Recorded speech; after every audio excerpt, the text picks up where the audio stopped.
What's good, everybody? This is Josh here, and I just want to share something with you real quick. If I could turn back the hands of time and decided to do one thing differently, what I would have done was to begin to invest earlier. Because one thing that we are not taught at school, one thing that we are not really taught in life is the power of investing and also the power of compounding interest.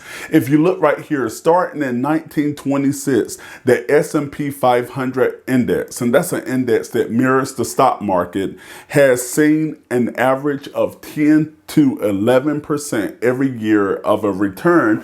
Mind you that that's beating inflation. So what I'm going to do real quick is head over on my phone, and I have this investing calculator on my phone. I'm just going to play with some numbers real quick just for you to see the power of compounding interest, the power of investing. And if you can start now, the earlier is the better. But the thing is, there's no wrong time to start. So even if you are in your late 30s, if you're in your 40s and your 50s, that money can continue to grow.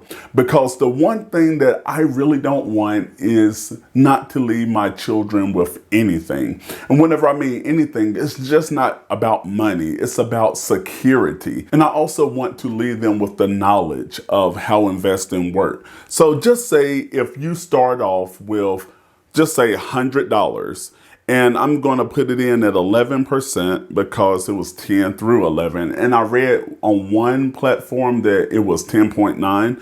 And just say every month you decide that you're going to put $50 in every month for 30 years. All right, y'all.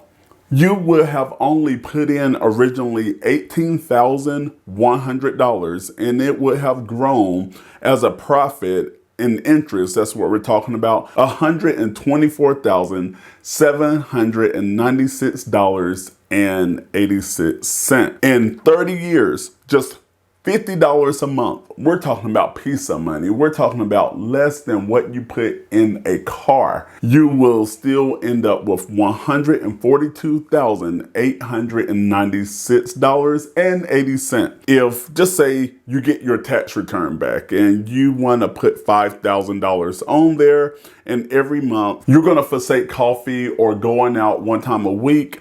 So just say that that was normally $25 that you're going to save a week, and you're going to put in 100. That still is $413,992 and some change.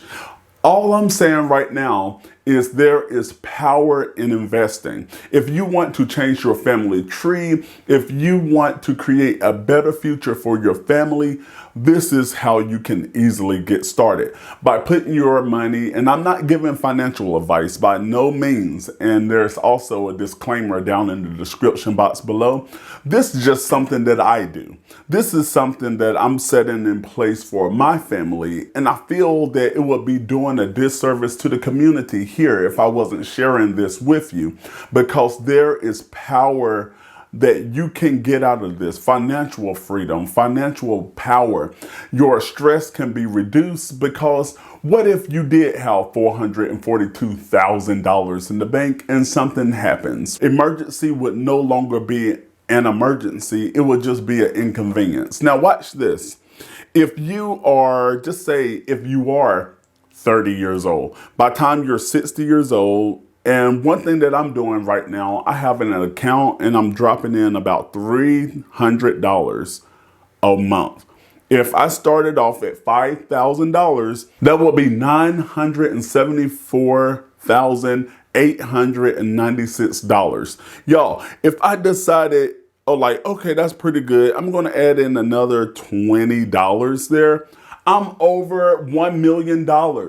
So even if you are 20 years old, 30 years from now, you will be a millionaire just by dropping $320 into an account. That's less than the average car payment. So the average car payment in America, and I'm about to look that up very quickly. Let's see what the average car payment is. I'm just Googling it real quick. Average car payment costs. The average car payment is, wow, look here, If you want to go out and get a brand new car, your average car payment is $563. So just say the lease vehicles is $450 right here. So let's say if we even decided that we were going to invest that $450 and we're all still building off of that $5,000 on taxes. So $450. If you start off whenever you're 20 years old and you invest a car payment, $450, we're not even going to the max, but the $450, by the time you're 50 years old, you would have already in that account $1,395,574 and some change. Already, by the time that you're 50 years old, that means you would have hit a millionaire status. It looks like a few years before. So by the time that you're 48 years old, you would be considered a millionaire just on your investments alone. That's not including the value that you would have in your car, the value that you would have in your house, or whatever other investments that you have in savings. So you can easily hit that by the time you're 45 years old. This is something that they are not teaching you at school. And I would be remiss again, like I said, if I didn't bring that out to you. So if you want to know more about investing, remember, this is not investing advice. I don't do that. Okay. However, if you want to know more about investing, check out the top video right over there to get more information, and also subscribe to the channel by clicking the icon right here, and that way you don't miss another video, and I will see you in the next video.